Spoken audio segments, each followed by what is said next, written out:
Jeg vil gerne redegøre for, hvad et tekstprogram som Word kan.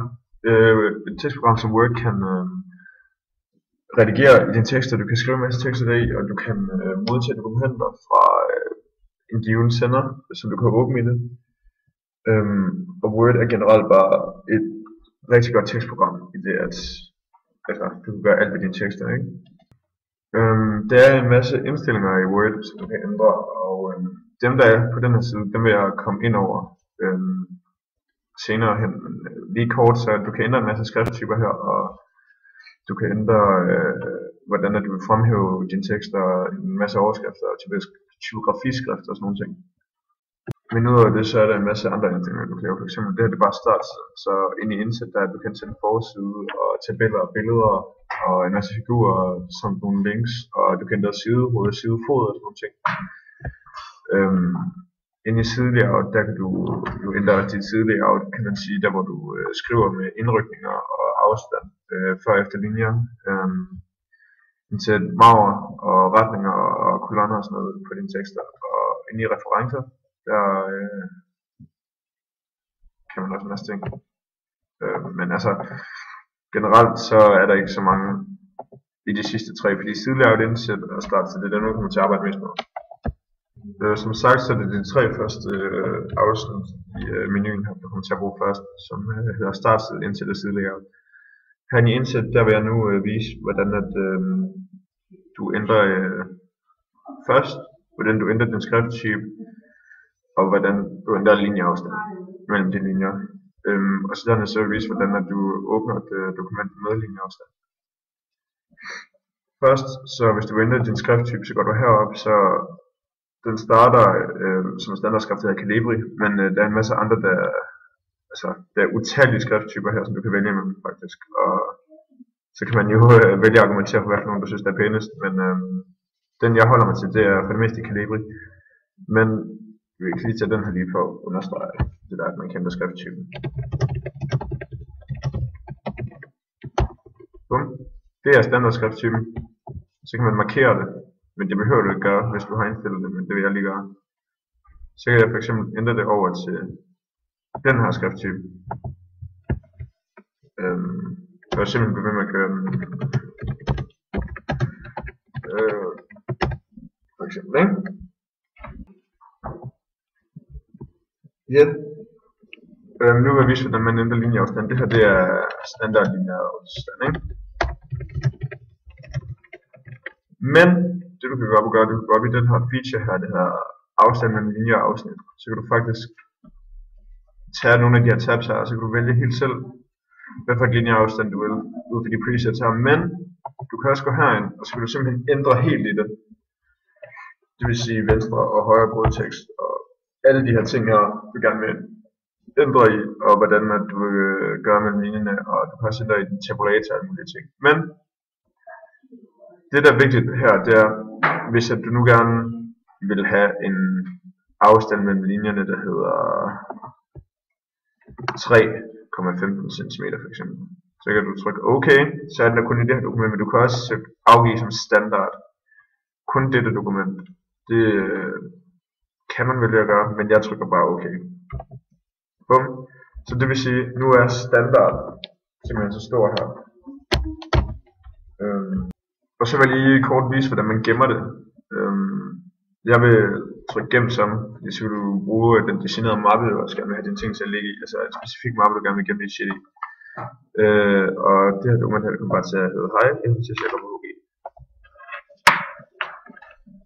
Så vil jeg gerne gå ind og vise, hvordan at du simpelthen åbner et dokument, eller opretter et nyt dokument. Det gør du her. Du går ind og trykker nyt. Og så tomt dokument, så åbner den simpelthen et nyt dokument.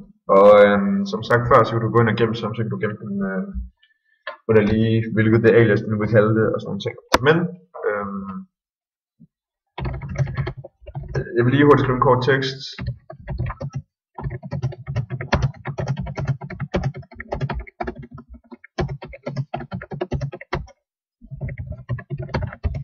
Bum. Sådan. Og som sagt, så kan du vælge at fremhæve din tekst. Jeg markerer hele min tekst nu, fordi at lige det her, det vil jeg gerne have fremhævet. Så kan jeg for eksempel sige, okay, jeg vil gerne fremhæve den med fed tekst. Så bliver den fremhævet med fed tekst, men jeg kan også fremhæve den på nogle andre måder. Jeg kan f.eks. også gøre den kursiv. Det vil sige, at den hælder lidt. Og derudover, så kan jeg også gøre den understreget, så det simpelthen er understreget, det jeg siger.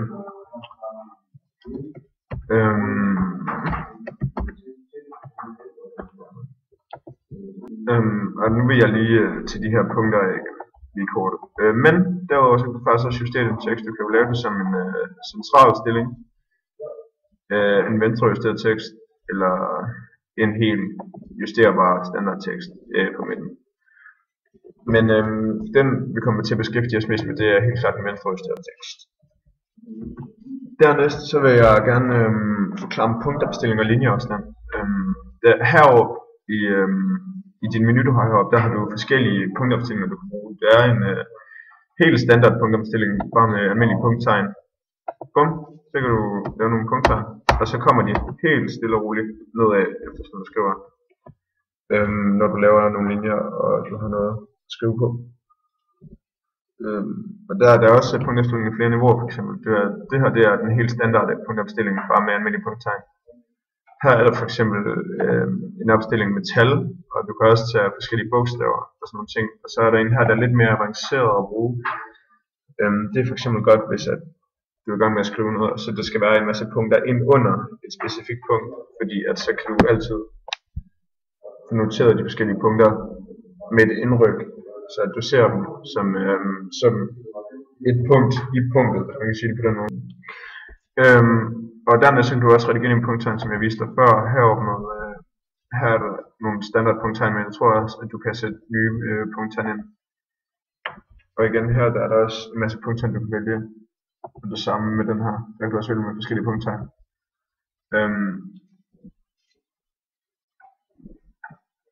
Og du kan også redigere i afstand med punkttegnene. Du kan også ændre afstand mellem de givne punkter, for eksempel.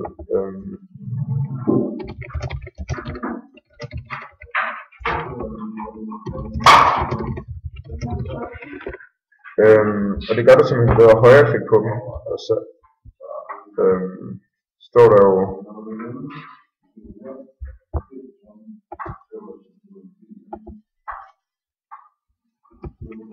og så vil jeg også rigtig gerne vise, hvordan at du laver et indryk i din tekst. Det gør du ved at trykke på de to pile, der går modsat vej om ved siden af QA. Det er lidt forskelligt, hvor de ligger, men det hedder tab, og så laver den et indhak. Den er rigtig god, hvis du kun skal gøre det med en enkelt linje, men og her i indrykning af afstand, der kan du selvfølgelig gå op og vælge nogle andre indstillinger på den, du vil lave dit afsnit. Men den må du redigere din afsnit på, det du går op i den her. Og så er der jo en masse forskellige justeringer, højre og venstre, og om det er brødtekst, eller om det er på nogle forskellige niveauer. Men der er også linjers sideskrift. Og inde i linjers sideskrift, der er der bare en masse tabs, du kan tage på af, som jeg har sagt. Men inde i selve indrykningen af afstand, der er der nogle forskellige tabs, med hvordan du kan stille det og sådan noget ting. Og den måde, du laver en helt ny indrykning på, det er simpelthen, at du bare går op i den her, der er lige her, og så går du herind, og så kan du trykke hængende over i specialtabet. Bum. Sådan. Og så dernæst, så vil jeg lige kort vise dig, hvordan at, man benytter sig af margen. Og det er inde i indsæt. Og så kan du simpelthen, så kan du indsætte en lineal. Og så heroppe, så kan du lege med margen. Og det vil sige, altså hvordan at din tekst kommer til at stå. Der kan du ændre op i de her. Sådan, hvor langt din tekst skal stå inde, og hvor langt den skal stå ude, og hvor langt man gerne må skrive ude. Og de forskellige ting. Så der er en masse små tabs her, man kan gøre en masse sjove ting med. Så ja, det var det, jeg ville vise.